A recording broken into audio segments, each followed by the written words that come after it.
دوغعا وصيو قلا وريدو قري مصحاي ناتفرارقه دوغوا حديث كيدان بولي كيدان تماهيرو كن ليسترا يسرح هوتيل بر حلاوي يكون طواف سنو صحاي كوص كله تامر مريم زوصحلو يو زنبولو يو تايو تمحدرا زي تماخله سلازخونه مال سرعه منغست محدراو نخمص مسرت زخونت بيت كريستيان ابز حزوان سمعنت سينا ናይ ውሽጥ አሐድነት ኩላይ እናፈራረሰ ዝመጽሉን ቀስ በቀስ አመንታውን እናተ ቀተሉ እናተ ፈላለዩ ዝመጽሉ ጊዜ ኢና በጽሕና ዘለና ሕድሕድ ምእመናን ኣብ ሰበካ ጓይ ውሽጢ ኣብ ወረዳ ቤተ ክህነት ኣብ ሃገረ ስብከት ኣብ ጠቅላይ ቤተ ክህነት ታይ ብጽሒት ኣለዎም ታይ እጃም ኣለዎም እንደብል እቲ ምእመን ግን ክፈልጥ ኣይተገበረ ንጎን እዩ ተገዲፉ ናይ ምእመን ብጽሒት አያ ቤተ ክርስቲያን ተልኻስ መጽያ ቀዲሱ ልገዝኡ ምኻል ንስሐ ቦታት ካህናት ደቆም በአግባቡ ከጥይቁ ከሕብሩ በብገዝኦም ናኸዱ ክጠፉ ከለው በተለይ ከደክሙ ከለው በተለይ ከጥይቁም ይግባ ኣብ ቤተ ክርስቲያን መን መጻይ መን ኣይመጽን መን ሰዓቱ ነው ያቴን መን ናብ ምስጥራት ቤተክርስቲያን ቀርቡ ነው ይቀርበን በጣም ከጥይቁ ይግባው ማለት እቲ አቦ ዝተባሃደ ናይ አቦነት ብጽሒቱ ንኽዋጻ ንሕናውን ከም ውልድነት መጠን ብናይ ውልድነት መንፈስ ንኽነብር መን እንታይ ይግበር ዝብል ትክክለኛ መራሕል ወጽ ከቤተሰብ ደቆም መመይዑ የለው ምእመናን ሕገ ቤተ ክርስቲያን ይፈልጡ ዶ ጽባሕ ንግሆ ካህን ይኾኑ ዶ ጽባሕ ንግሆ ዲያቆን ይኾኑ ዶ ጽባሕ ንግሆ መምህር ይኾኑ ዶ ስለዚህ መጀመሪያ ሃይማኖት ከምፍላት ሃይማኖት ታእያ መን ይመስርቱዋ ስርዓታ ታእዩ አስተምራአ ታእዩ ደግሞ አቀንና ታእዩ ዝብል በጣም ፍላት ከድል እዩ ካው ቀጽሉ ናተይ ብጽሕት ታእዩ ካመርከው ኮጽየውሎም ካብ ቤተ ክርስቲያን ኮጽየውሎም ልጽቦዮም ዓሳ እዩ ካመርከብ ካብ ጀልባል ወጸሰ ዓሳ ይኮሕጡ ወይታ ባሕረ እያ ተስጥሙ ስለዚህ ካብ ቤተ ክርስቲያን ኮጽየውሎም ግን ታማ እግዚአብሔር ይፈልጥ ላወለጸት ክብልየውሎም ታይገብርኒዮ ብጽሒቶም ክጽልዩኒኦም ክሕግዙኒኦም ድሕሪኡ ክርስቶስ ለቤተ ክርስቲያኑ ሰላም ክገብራዩ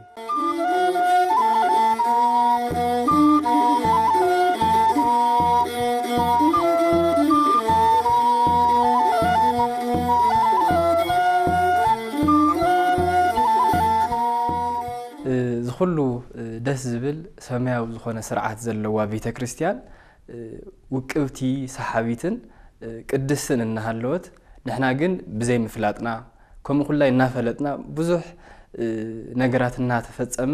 ጸጢልና ንሪእየሉ እዋናት ኣሎ ካብኡ ሓሊፉ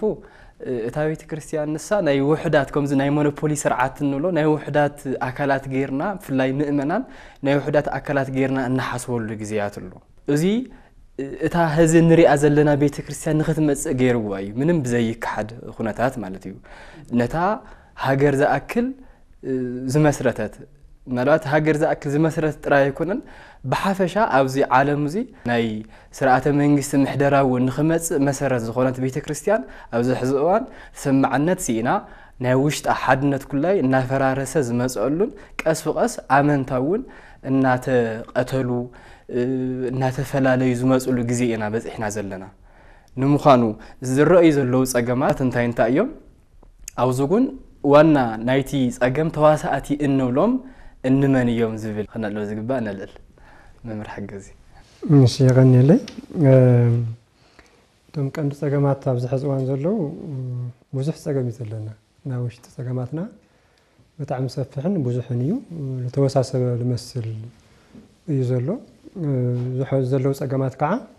ብዙሕ ዘመናት ተሻግሮም ዝወፁ እዮም ናይ ውስን ጊዜ ውጽእት ኣይኮኑን ናይ ብዙሕ ጊዜ ስብስብ እዩና ሕዚ ካብ ዘለው ጸገማት ንምርኣይ ዝኣክል ታእዩ እቲ ሓደ ታእዩ ዘይ ምፍላጥ ወይ ከዓ ናይ እውቀት ሕፅረት ማለት እዩ ቤተክርስቲያን መን እያ እንታይ እያ ቤተክርስቲያን ስርዓታት ታእዩ ሕጋታ እዩ ሃመያ ትመሓደር ሃመያ ትኸይድ ኣብዚ ምድሪ ዝብል ነገራት ብስሩውን እቲ ናይ መሰረታዊ ናይ ቤተክርስቲያን ትምህርቲ ዘይምፍላጥ ተዓቢ ጸገም ዘሎ እዩ መብዛሕትኡ ማሕበረሰብና ወይ ከዓ ምእመንና ዝጠፍእ ዘሎ ናይ ቤተክርስቲያን አስተምህሮ ብዘይምፍላጡ እዩ ስለዚ ናይ ቤተክርስቲያን ስርዓትን አስተምህሮ ዘይምፍላጥ ተዓቢ ጸገምና እዩ ዘሎ ሕዚ ማለት እዩ ካብ መን እዩ እዚ ክሳዕ ካብ ላዕሊ ክሳዕ ዘለዎ ማለት ኣብ ሓላፍነት ክሳዕ ዘለዎ ኣካላት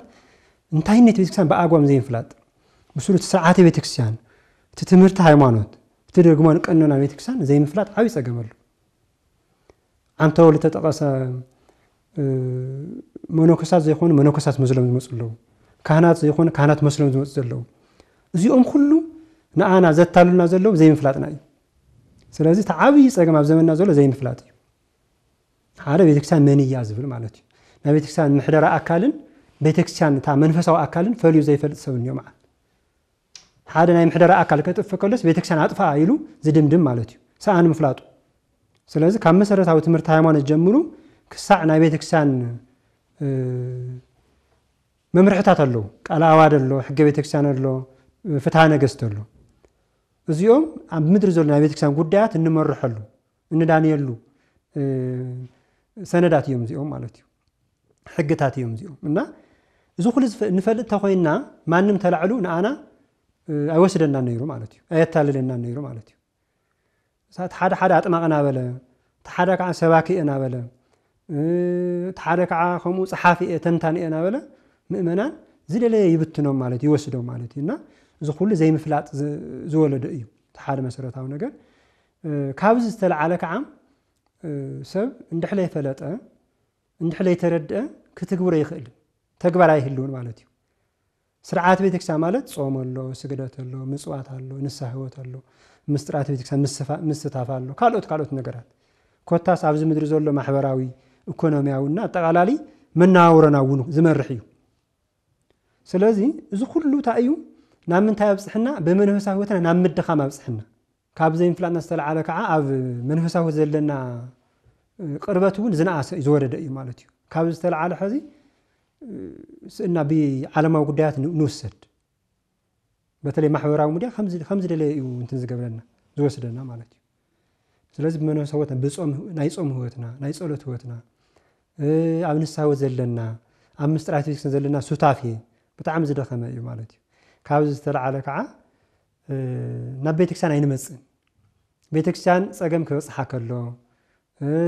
ኣጽራነ ቤተክርስቲያን ፈተና ከውጽሕ ከሎ ጉዳይ ዘይምግባር ኣሎ ማለት እዩ እዚ ካብ ምንታይ ዝተለዓለ እዩ መንፈሳዊ ህይወትና ስለደኸምና ውሽጥና ቅንኣተ እግዚአብሔር ናይ ቤተክርስቲያን ቅንኣት ስለዝጠፍአ ማለት እዩ ቅንኣተ እግዚአብሔር ፍቅረ ቤተክርስቲያን ክመጽእ ዝኽእል ከዓ ካብ መንፈሳዊ ህይወት እዩ ክመጽእ ዝኽእል ካብ ምፍላጥን ካብ መንፈሳዊ ህይወትና ስለዚ ተሓረታይ ብመንፈሳዊ ህይወትና በጣም ተዳኽመና ነና እዩ ተዓብይ ጸገም ዘሎ እዚ እዩ ኣብ ምእመናን ማለት እዩና ካልእ ከዓ ታዩ ምሕደራ ቤተክርስቲያን እዋኑ ዘይሓለወ ማእከላውነት ዘይብሉ ኮይኑ ተዓብይ ጸገም ማለት እዩ ምሕደራ ቤተክርስቲያን ሕዚ ምስቲ ዘመን ዝኸይድ ይኾነ ንሕዝ ዘሎ ምሕደራ ኣወሃባ ግልጋሎት ምሕደራ ኣወሃባ ማለት እዩ ምስ ዘመን ዝኸይድ ይኾነ ምእመን ሕዚ ብዙሕ ነገር ይፈልጥ እዩ ብዙሕ ነገር ይፈልጥ ክብል ከለኹ ታዩ ብዓለማዊ መልክዑ ማለት እዩ ብዙሕ ነገር ኸይዱ እንዩ በቤተክርስቲያን ጉዳይ ብዙሕ ነገር ኣብ ድሕሪ ተርፉ እንዩ ብዓለማዊ ጉዳይ ግን ምስ ሳይንስ ተተሓሕዙ ምስ ማሕበራዊ ሚድያ ተተሓሕዙ ጉዳያት ምእመን ቀልጥፉ ኸይዱ እንዩ ብዙሕ ነገር ይፈልጥሉ ሕዚ ስለዚ እቲ ምእመን እቲ መንፈሳዊ ህይወትና እቲ ዓለማዊ ዘለው ነገራት ኣመጣጡ ንክኸይድ ኣብ ምግባር እቲ ምሕደራ እዋን ዝሓለወ ይኾነን እዩ ምስቲ ናይ ሕዚ ዘሎ ምእመን ዓቕሚ ክኸይድ ዝኽእል ስብከተ ወንጌል ኣወሃባ የለን ምእመናት ተሓዛ የለን እዋን ዘይሓለወ ማለት እዩ ብዙሓት ናይ ፖለቲካ ርእዮታት ሕዚ ምእመና ይወስደሉ እዩ ሕዚ ካብ ኣድኡ ካብ ቤተክርስቲያን ይወፅሉ ካብ ሕቑፍ ቤተክርስቲያን ይወፅሉ እዩ ካብ እግዚአብሔር ኣቦነት ይርሕቕሉ እቲ ምእመናን ማለት እዩ እቲ ምሕደራ ስቕ ኢሉ ዘሎ ሕዚ እንዳውም ብዙሓት ዘወዛግቡ ነገራት ማለት እዩ ኣብ ማሕበራዊ ሚድያ ይረአዩ እሞ መልሲ ዝህብ የለን ምእመን ኣብ ብዙሕ ቦታ ይጭነቕ ሓሳብ የልዕል መልሲ ዝህቦ የለን ካብኡ ከዓ እቲ ምሕደራ ማእከላውነት ዝሓለወ ይኾነን ሕዚ ንኣብነት ሕዚ ኣብ ሓደ ኣጥቢያ ቤተክርስቲያን ጽቡቕ ደሞዝ ዘለዎም ካህናት ኣለዉ ኣብ ሓደ ኣጥቢያ ከዓ ደሞዝ ዘይብሎም ኣለዉ እዚ እንታይ ማእከላውነት ዝሓለወ ምሕደራ ስለ ዘይሎ ማለት እዩ ኣብ ሓደ ቤተክርስቲያን ንዋያተ ቅዱሳት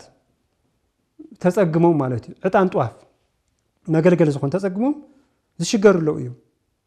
ኩታ ናይ ዋዕሎም ኩታ ማለት እዩ ንጸሎት ናይ ጸሎት خدانهم ናይ ዕለት خدانهم ንጸሎት ንቤተክርስቲያን ዝኽድንዎ خدان ተኸድኖም ዝቅድስሉ እዩ ጧፍ ስእኖም ፀሓይ ክወጽእ ከሎ ተኣምረ ማርያም ዘውጽሕሉ እዩ ዘንብብሉ እዩ ታዩ ትምሕደራ زي تمأخله ስለዝኾነ ማለት እዩ እና እዚ ብጣዕሚ ዓብይ ፀገም ቤተክርስትያን ሕዝ ዘሎ ዓብይ ፀገም እዩ ብጣዕሚ ኣብ ዓበይቲ በዓላት ዘይቅደሰልና ቤተክርስትያናት ኣለዋ እየን ኣብ ገጠር ማለት እዩ ብዙሕ ካህናት ኣለዎ ተባሂሉ ኣብ ዝፅዋዕ ከባቢ ማለት እዩ ኣብ ትንሳኤ ኣብ ልደት ኣብዚአን ኣብዚ ዘይቅደሰል እዚ እንታይ እዩ እቲ ማእከላውነቱ ዝሓለወ ምሕደራ ስለ ዘይለዎ ማለት እዩ ካብኡ ተኻልእ ዘሎ ሕዝ ፀሎም ፀገማት እቲ ኣብያተ ትምህርቲ ሰንበት ምድኻም ወይ ከዓ ኣብ መብዛሕትአን ቦታታት ኣብያተ ትምህርቲ ሰንበት የለዋን እተን ዘለዋ እውን ተዳኽመን ኣለዋ ማለት እዩ እዚ ካብኡ ኣብያተ ጉባኤያት ወይ ከዓ ፈለገ ህይወት ትምህርቲ ቤት እንብሎ ማለት እዩ ምክንያቱ በተለይ ናትና ቤተክርስትያን ኢትዮጵያ ኦርቶዶክስ ተዋህዶ ቤተክርስትያን ካህናት ዲያቆናት ጳጳሳት መምህራን እትረኽበሉ ካብ ጉባኤ ቤት እዩ ስለዚህ ጉባኤ ቤት እንድተዳኽመን መምህራን የለውን ካህናት የለውን ዲያቆናት የለውን ንምንታይም ዘይለው እቶም ኣብያተ ጉባኤ ስለተዓፀቡ ማለት እዩ ስለተዳኽሙ ማለት እዩ ንምንታይም ተዓፀዎም እቲ መምህራን ደሞዝ ስለ ዘይብሎም ዝብላዕ ስለ ዘይብሎም እቶም ተምሃሮ ደቀ መዛሙርት ከዓ ለምኖም ክረኽቡ ስለ ዘይኽእሉ ማለት እዩ በተለይ ኣብዚ እዋን እዚ ማሕበረሰብና ምእመናና ብጦርነት ብድርቂ ብጣዕሚ እዩ ተሸግሩ ዘሎ ስለዚህ ንመምህራን ዝኾን ደሞዝ ንደቀ መዛሙርት ዝኾን ደሞዝ የብሉን ስለዚህ ደቀ መዛሙርት መምህራን ተሸግሮም ኣለዉ ማለት እዩ እቲ ጉባኤ ቤት ተፈትሑ ዘሎ ማለት እዩ ቤተክርስትያን ግን በተለይ ኣብ ከተማ ቶታል ሃም ቤተክርስትያን ኣጠቃላላ ክሪኦ ከለዋ ሃፍቲ ኣለዋ እዩ ገንዘብ ኣለዋ እዩ ብብዙሕ ሚልዮን ዝቁፀር ገንዘብ ኣብ ባንክ ኣሎ ኢና ቤተክርስትያን ገንዘብ ኣብ ሕድሕድ ኣጥቢያ ክንርኢ ከለና ማለት እዩ ማእከላውነቱ ዝሓለወ ምሕደራ ተሃልዩ ናይ ገንዘብ ኣጠቃቅማ ተሃልዩ ግን ሓደ መምህር ኣይፀገምን ነይሩ ሓደ ቤተክርስትያን ኣይፀገምን ነይሩ ማለት እዩ ቤተክርስትያን ብሰንበት ትምህርቲ ቤት ክትመርሕና ተገብኣ ከተምህርና ተገብኣ መንቅሕቲ ሚድያ ዝበሃሉ ኣለዉ ወይ ከዓ ኣብ ማሕበራዊ ሚድያ መንቅሕቲ ዝበሃሉ ነው ሕዚ ኣብ ዘመን ዝወለዶም ማለት እዩ ፅቡቅ እዩ ኣክቲቪስት ንቤተክርስትያን ተኾይኑ ፅቡቅ ነይሩ ንሃይማኖት ተኾይኑ ፅቡቅ ነይሩ መብዛሕትኦም ኣክቲቪስት ግን ካልእ ኣጀንዳ እዩ ዘለዎ ምክንያቱ ኣብ ድሕሪኦም ዝድግምዎም ዝሕግዝዎም ኣካላት ስለ ዘለዉ ናቶም ፍልስፍና ናቶም ሓሳብ ናቶም ዓላማ ንኸሳኽዑ እዮም ዝሰርሑ ዘለዉ ማለት እዩ ስለዚ መብዛሕትኡ መንእሰይና ብኣክቲቪስት ይውሰዱ ኣሎ ብመን ኣክቲቪስት ብዓለማዊ ዝኾኑ ሃይማኖት ዘይብሎም እንዲያውም መብዛሕትኦም ኣክቲቪስት ሃይማኖት ዘይብሎም ብኦም ይውሰዱ ኣሎ ማለት እዩ እዚ ኩሉ ዘምፅኦታ እዩ ኣብያተ ትምህርቲ ሰንበት ዘይምጥንኻሩ ማለት እዩ ሕዚ እውን ኣብያተ ትምህርቲ ሰንበት ኣብ ሕድሕድ ኣጥቢያ እንተሕዘይለ ወጣት ክመሃር ክሰባሰባ ይኽእልን ማለት እዩ እና እቲ ጉባኤ ቤት እውን እንድሕለይ ተጠናኸረ መምህራን ደሞዝ እንድሕለይ ተገበረሎም ደቀ መዛሙርቲ እውን ገዛ እንድሕለይ ተሰርሐሎም ከም ናይ ቀደም ክመሃሩ ይኽእሉን ሳዕሪ ጎጆ ሰርሖም ለምኖም ክመሃሩ ይኽእሉን ሕዚ ከምኡ ዓይነት ኩነታት ዝፈጥር ወይ ከዓ ኩነታት ዕድል ስለ ዘይለ ምእመና ዝተረኸመሉ ስለ ዝኾነ ብድርቅን ብጦርነትን ስለዚ ኣብ ምሕደራ ዘለዎ ኣካላት ግን እዚ ክርእዩ ይኽኣሉን ማለት እዩ ምናልባት ብኣንጻር ምሕደራ ቤተ ክርስቲያን ዝረኣዩ ፀገማት እንድሕር ዳኢልና ነቲ ናይ መጀመርታ ዝብሎ ዕላማ ምስሓት እዩ ናቱ ምሕደራ قدم كلونا العلنا يلنورنا وانا اسكت وانجل مسفحفاح مؤمنان محلا واقوت امنت مسرت الجوره بيت كريستيان قصالنت للو استمر عندك عن قانون عن قصالنت للو اغلغلوت كلوا مغواري حزي لا محدرات مزت لنا اذا علامه زل صحته ايو بمنتاي يغلص اندحر رايلنا للونا بعالات انا سنوات نخدمو هندي دقيقة لسبكت يوهب علامة سبكتي الذي هندي يمهر بصراحة هذه بزح جزء عندهم مس سبكت تححيزو تنكرر لخونا سبكتون قال ليتوا هبا يربال أنا يلا هم سبكت بصراحة سبكت نيوديو سبكت تاي مالتري تمرت تاي مالتري ممهران يلا وين يخوني كن بوتاي ولهم توم أفتو بوتا للو أفتنا ممهرنة بوتا للو لابنت لاب عطوا بيت كريستيان خير خاص سواء كونجيل نيو سكت ونجيل حلافي نيو وي ممهر تواحد توازر لتمد ممهر نيو بتوم محدر التوها ولا يو لسبخ وي وقتها خنتاتي لسبخ وي هنص بيت كريستيان هنص حاصر تلي قرش كل من يلقبر ስለዚህ لسم يلولت ممهر مالتي تو سكت ونجيل بعالات رينا حمسان خلتن سنوات أو عامت أفتن حمسان خلتن سنوات أينيت سنوات تخون نصه وانجلتهم من بهاي ما نسكت أن علت سوا خل الشيء هندي دقيقة كافتال توهاوتو دقيقة 30 دقيقة تتوهاوتو كافتا سنبت دحر تأمر كافتا 30 دقيقة تاخندي دقيقة يساوي خلا هندي دقيقة خالي متحساسبي ناقر الله قرشي لمن الله سلازي تو كافتهم صقمات ام حدرا كابل لو صقمات تعبي صقم لاي نسبكه وانجيل تقرت لي مهابي سبكه وانجيل نغوني زغدفه محدرا بيتكريستيان مخان كابل عليك سبتاعتي اند مصحفتي التبرز مصحفتي يوصو اكلتو محدرا دا يخون يتو محدرا كو يكو قصاصروم لغبا سلازي ناي بيتكريستيان زي يخونو سم بيتكريستيان زحازو بسم بيتكريستيان مصحفت كوصو اكلتو محدراي سويا لكو قصاصرو لغبا سبكتات مزمورات مصحفتي صحفات نغغرات بسم بيتكريستيان زوصو جن بيتكريستيان لا يوكلو غلغليهم نفاقي زخونو زيهم كله كخونو نايت محدرا اكالي نامني يكتر نامني يخر حزي بيتكريستيان ام محدار وشط لولو اكال بعلو كقصاصرو لغبا نبيت كريستيان سبكت نبيت كريستيان مصحفتي حلفنته نهاتو خوين نهالو مؤمنان زلي غوركم نسالياتكم لي قروكم تخكلنيا هيوت لي ولكم كل مورال ون يهلو ما زمهيرو ما زدخيمو ما زصعيرو ابياتتن تسنبت بصعرم بغلوتم كوم نيو بእግዚአብሔር بچرنتو بتم مناسي كابچفس كابچف هاجر مراي كالي كفتن عبيت كتما تجميراك ساو ገጠር ما እንደውም ተሰበካ ጉባኤ ሰንበት ምክቴት ይዓጽ ሰበካ ጉባኤ ውሽጥ ኾይኑ ደቆ ሰንበት ምክቴት ከይኸዱ ይخلخل ካህን ኾይኑ ደቆ ሰንበት ምክቴት ከይኸዱ ይخلخل ከተናخرላ ተገበኦ ማለት ይና كنا እሱ بጣዕሚ ዓብይና መሰረታዊ ነገር ይመስልኒ نسبكة وانجيل لغوني لغدفة لحادقة علامة أولى ساحة محدرة ويما محداري مالتي كابل عليه السلام خالي من الوقت لتمؤمن لتهزوي ون لغوني لغدفة تاي مالتي بس حيتو كسرح لي قبر حدا مؤمنا كابل عليك السلام تحت له محدرة بيت كريستيان بس حيتهم تايو درشهم تايو اي فلت يتمؤمن كوفلو طول غبو اكل سللا يفلطو مالتي حد مؤمنان اب سبكا غواي وشتي اب وردا بيت كنت اب هاجر سبكت اب تقلاي بيت كنت تاي بصحيت اللوم تاي اجام اللوم ندبل اتمؤمن ون كفلط اي تغبري نغون يو تغديفو ناي مؤمن بصحيت ايا بيت كريستيان تيل خاص موصي اقديسو الغزو مخاد بس حازل الله مالتي سرعه قداسه تتبلاشو مصحفت تتبلاشيوم اما حدار الخونه صقم نحرفطيروس تو مؤمن سقيلو تملكات يخون تأتي كايبال سخامن يخال باباست الناجر سخامن يخال أما حدارة الناجر حاجر سبكت وردا بيتك نت أبيتك نت وشتي محدران ولا لنا بيتك نت مالتنا بيتك كريستيان ببهريات أجمع ولا بيتك كريستيان نسخت يا قدس يا أنكني ولا محدرا بيتك كريستيان ولا لنا بيتك نت مالتي أبيتك نت لولو أكل سرعة بيتك كريستيان مسارس غيرو نمؤمنان كم محدور ندي يفتبوت على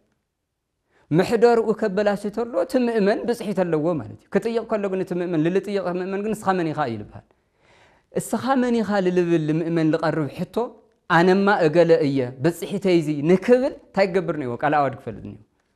حق بيتك سان كفلدني كفلت اي تغبري تمؤمن ونا يصعري برغص اي صعري ناتي درشاتا ايو يبلي ناتي كان درشاتا ايو ناتي محدار درشاتا ايو يلو نكفلت ون صعري يولن تمؤمن ون كم تقدم البحال لنبره بعلم أورية توسيد أيو نورو أقويا أيو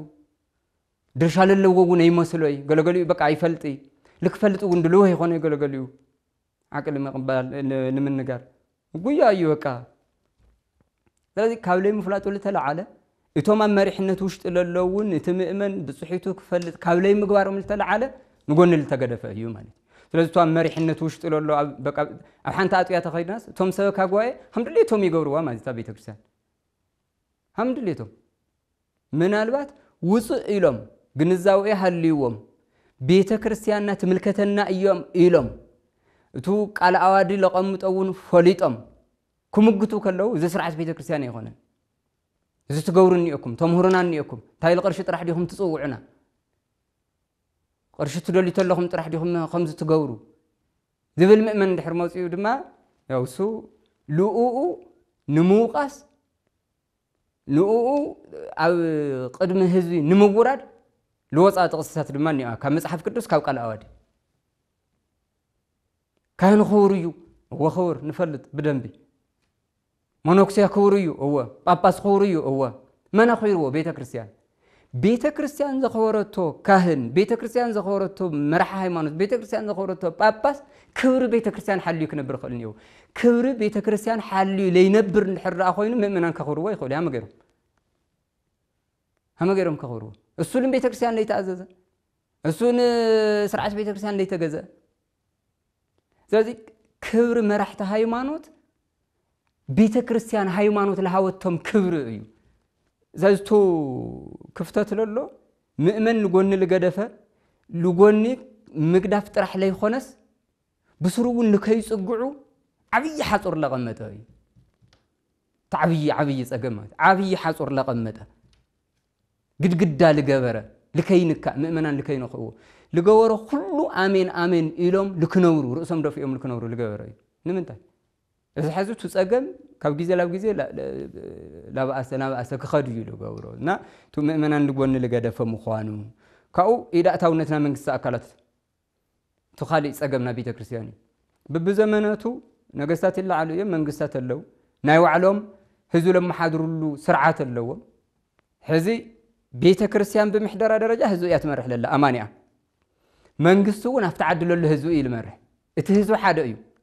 እቶም መራሕቲ ግን ክልተ እዮም በዚ መንግስት አለው በዚ ቤተ ክርስቲያን መራሕቲ ሃይማኖት አለው መንግስቲ ንህዝቢ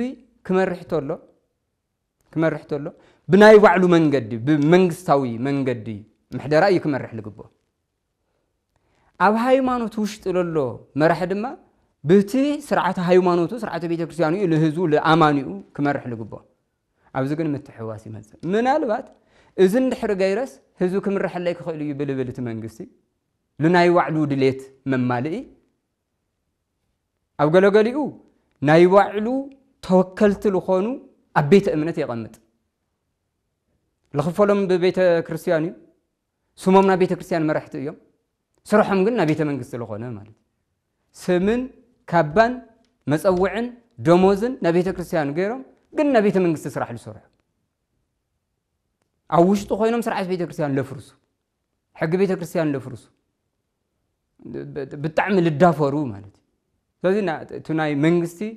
طالقا مئتاو اللي بهالا بسرعت بيت كريستيان مفراس ببزح منقدم العالي كالي ببزح منقدم العالي كالي نابنت أو عبيت بعالات منالات بتاريخ تتحيز لما تنقر كهلي يخلي غزا عبيت بعالاتنا منقص توكلت موص منقص ملأخت يحلف صبق ركب سلالله اتهزو حدا ايو هايمانوتن منقص نقول بلا راخو منقد تراخيهم لتحدا حزوي كمرحو حنت عد كم حدرو خليه جن مس هايمانوت لتصابقو نا هايمانوت زدافرو سلاماو سلفكو كهل يوم قداسه تليلكم وديو لبهاللو غيزيكو رينا فتناتنا عدم سنمت سلاماو سلف سلالله ناي منغست مدب سلالله قداسه تليلكم اتيكم احصيركم ودومو كاو لفتناي منغست وعلا لفتناي منغست كونفرنس توصي يبال اجندو منغستاو خوينون لهالله كهنات لبسك تكنو غيرهم مسقل لوصيهم دباب حيزهم كهنات دياقونات تسلفهم لمن يمنغساو غدا يوص لمنتاي هايمانوتاو بعلي صلالكو سويل خاي زرغاحي بيت كريستيان حاجه صلال سويل خاي زرغاحي مسقل سويل يوصي كهنا سويل ما يوصي لبسته كنو سويل خل خدنا يقون سرعه لو بيت كريستيان سرعه لو ازي كله لمنتاي تايلنا ناي منغسي او لي بوتو تاقامتاو ناي منغست اكلات بلاس توم او وشت بيت كريستيان خوينم خالي علامه للوم سبات متاو تخالي صقمي خالي اب زمننا ازي لبيت كريستيان حادنتون لفتن زرعونتي كاب أقلای بیت کنات جمیرو کسب سبکا گوای آب سبکا گوای مرچ اکو زرعونتنی نای مندر نای حوی حفتی نای تقمخا عفینا زرعونت لحدنت بیت کریستیانو ول نفتاتن مالتي قدموني لعل سلالنا رزي نافتو نای محدرا للو صقم مسنا بیت کریستیان بمحدرا باسمرا بسرعاتا لخالي عالم تترف لا تقبا سرقة حاتياتيو إلي يمهرمو سرق حاتياتي يلو لمهر ممهر يمدومو أكلتو سبكا قوائي خوينو سوغن كموداي مصوات يسرق بيت كريستيان فتحاويتي يلمو السوغن أو حدا هاجر سوكت لخونا ممرح حلاف إيو ويسرح مكايد إيو أو وردا بيت كنت لخونا ممرح حلاف إيو أو سبكا قوائي دور حلقة إيو ويلخونا سوكت وانجل حلاف إيو جن بيت كريستيان فتحاويتي يانا لك خامو ممهر خوينو دوغعا وصيو قلا وريدو قري مسحاي ناتفرارقه دوغوا حديث كيدان بولي كيدان تماهيرو جن ليسترا يسرح هوتيل بر حلاوي يكون افتي جن خلت ثلاثه دموز يقبل يبل زي مسنا طقمنينت لغنزب كل بيت كريستيان ممران مسداد قرش ليلمن ممهر كا اود مهرت كرحق مغبار سرعه بيت كريستيان قانونا بيت كريستيان محدرا بيت كريستيان غنزبا هافتا نبرتا مؤمنا باغباو يمحدر لبل سب كغلل مغبار كابزلا عبي صقمداي بتعم وسوس عبيت صقمات يوم لو بوانانت እንደገና ቲ مؤمن كاب بصحيت وصعي تغلل مغبارو اتوم زلو غور اكلات خمدليتم كشكركرو كفت ميدا خوينلو ማለት እዚህ تعبي صقم يመስلنا ቤተ ክርስቲያን كوراتن كورانن تكاتلو ዘለኹም ካብ ማህበረ ቅዱሳን ቴሌቪዥን ዝመሓላለፈልኩም መደብ ወቅታዊ ጉዳዩ አምናይ ደሞ አንቲ ወቅታዊ ጉዳይ እን ደስሶ ዘለና ምሕደራ ቤተ ክርስቲያን ኣብ ህይወት ምእመናን ዝብል አርእስተ ልዕልና እዩ ክሳብ መዛዘም መደብና ሕዝውን ሓቢርክምና ንኽጸንሑ ብኽብሪ ንዕድም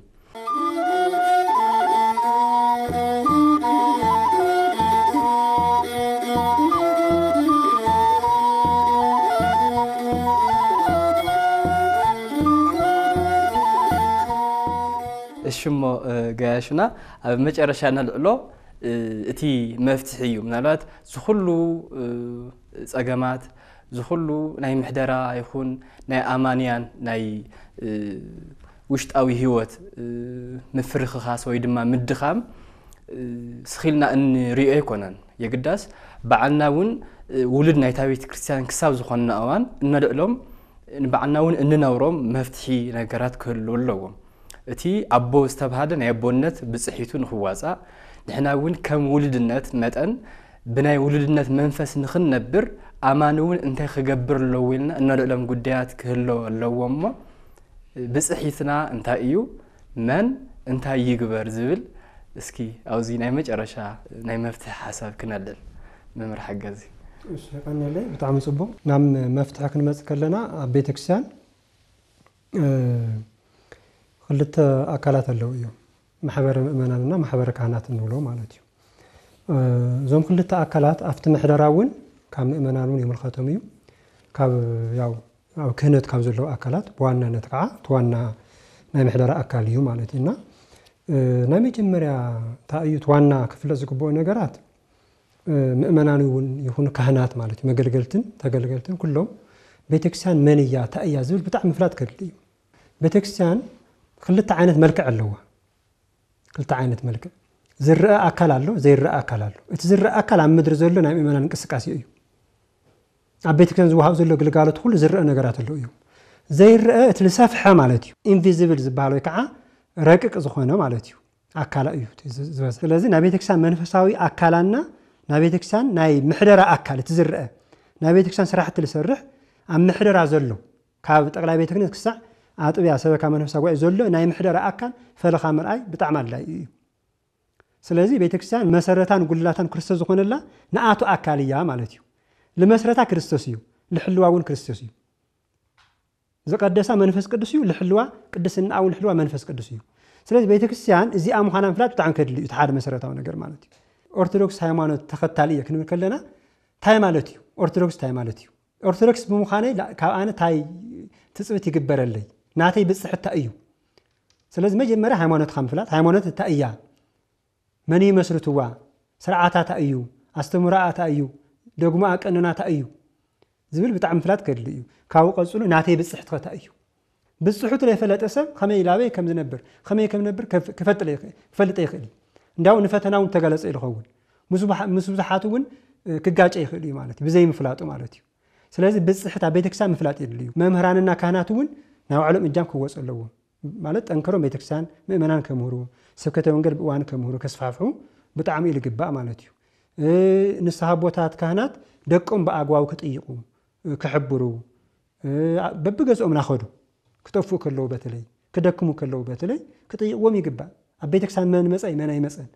መን ንስሓት ነው ይኣትየን መን ናብ ምስጢራት ቤተክርስቲያን ቀርቡ ነው ይቀርበን ብጣዕሚ ክጥይቅ ይግብኦ ማለት እዩ ምሕደራ ዘለዎ አካላቱን በቢ እንትኖም ማለት በቢ ደረጃው በተለይ ካብ አጥቢያ ሰበካ መንፈሳዊ ጉባኤ ትልቀረበ ናይ ቤተክርስቲያን ምሕደራ ምእመናን ሰበካ መንፈሳዊ ጉባኤ እዩ ማሕበረ ምእመናን ከመይ ክትሓዙ ከም ዝግብኦም ብደንብ ክሕሰበሉ ይግባእ ወረዳ ቤተ ክህነት ሃገረ ስብከት ዋና ማእኸል ክገብርዎ ዝግብኦም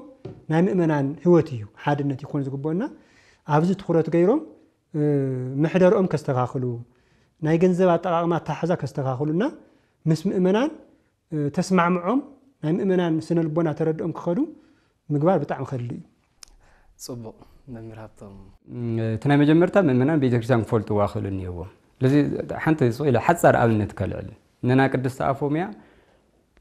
ኣነ ሚካኤል እየ ኢሉ ኣብቲ ናይ መጀመርያ ደረጃ ሞኖክሴ መሲሉ ክመጽእ ከሎ ኣኺራ የተቀቢላቶ መጀመርታ ኣነ ሙንኩስና ስለለለበሰ ንግግሩ ግን ሞኖክሴ ይነበረ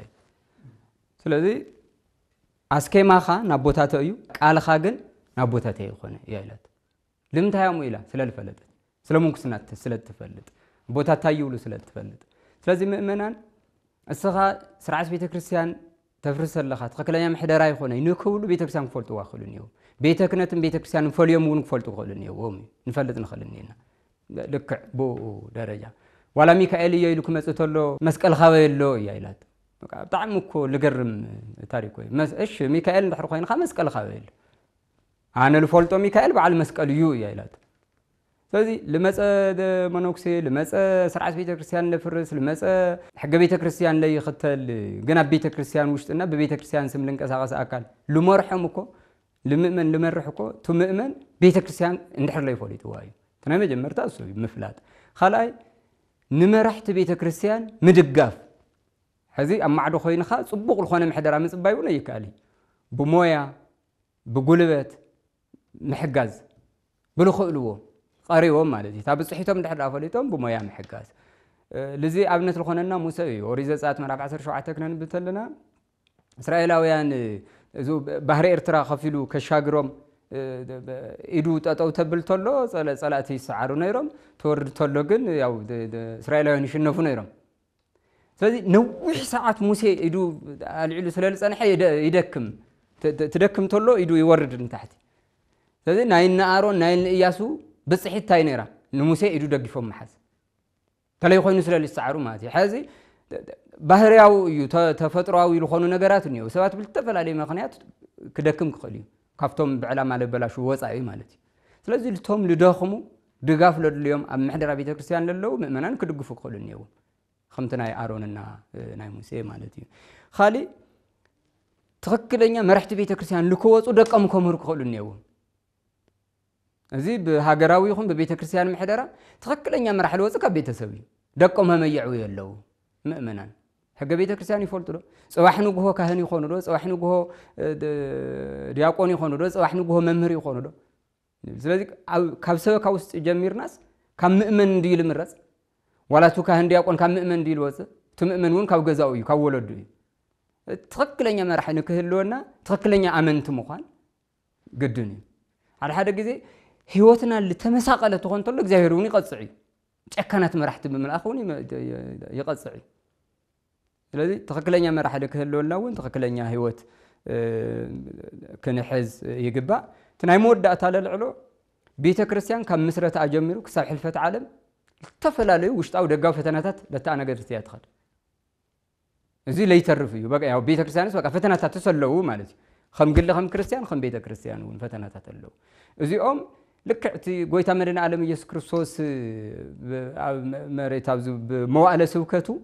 ምስ ሐዋርያት ብመርከብ እናኸደና ሃለው ብጀልባ እናኸደና ሃለው ማዕበል ተላዒሉ ታ ጀልባ ተናዊፃ ክርስቶስ ግን ደቂሰሎም ማእኸሎም ሐዋርያት ትማዕበል ምስተናወፀ አይ ህይወተይ ከትርፍ ኢሎም ዘሊሎም አይወረዱ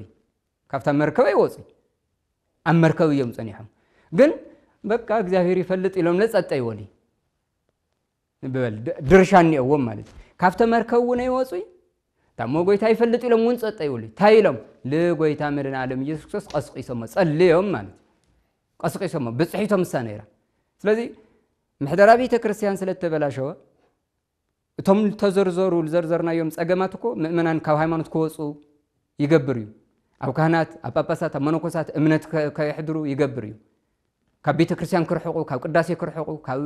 نسها كرحقو يجبريو تلو لهم محدرا وسأجمع مالتي أزي جن أم مؤمنان بوتا خوينا كنوري أكلنا كمر كوص يقولهم كبيت كريستيان كوص يقولهم لسبويهم عصايو كمر كبجل والوصا عصاي كوحطه ويتا بحر ياتستمو ስለዚህ ከቤተ ክርስቲያን ኮጽ ይውልም ግን ታማ እግዚአብሔር ይፈል ላወለጸት ኩል ይውልም ታጎርኒዮ በጽሒቶም ክጽልይን ይወም ክሕግዙን ይወም ድሕሪኡ ክርስቶስ ለቤተ ክርስቲያኑ ሰላም ክገብራዩ ቃል ህይወት ይስማዕና ክቡራትን ክቡራንን ክሳብ ሰዓት እዚ ምሕደራ ቤተ ክርስቲያን ኣብ ህይወት ምእመናን ብዝብል ዝገበርናዮ ጻንሒት ትትካተልዎ ይመስል ነይሩ በሐፈሻ ክንሕዞ ዝግበአና ጉዳይ ከም ውሉድ ቤተ ክርስቲያንነትና ሓደ አማኒ ስለ እንታይነት ቤተ ክርስቲያን ክፈልጥን ጉቡኡ ሁላይ ተረዲኡ ሐፈሻ አፍተና ቤተ ክርስቲያን አገልግሎት ብጽሒት ስለ ዘለዎ ኩላትና መሰቦታትና ይድንጓንቱን ኮይና ቤተ ክርስቲያንና ክንዕብያ ህይወትና ውን ምስ ክርስቶስ ሓደ ክንገብሮ እዩ ዝግበአና አምላክና እግዚአብሔር ኩሉ ጊዜ አቤቱ ክንነብርን ቤትና ሁላይ ሰማያውነታ ቅድስነታ ሐልያ ክሳብ መጨረሻ አብአ ተቀዲስና ክንነብር ይፍቀደልና ሰላም እግዚአብሔር ምስ ኩላትና ይኹን ሰላም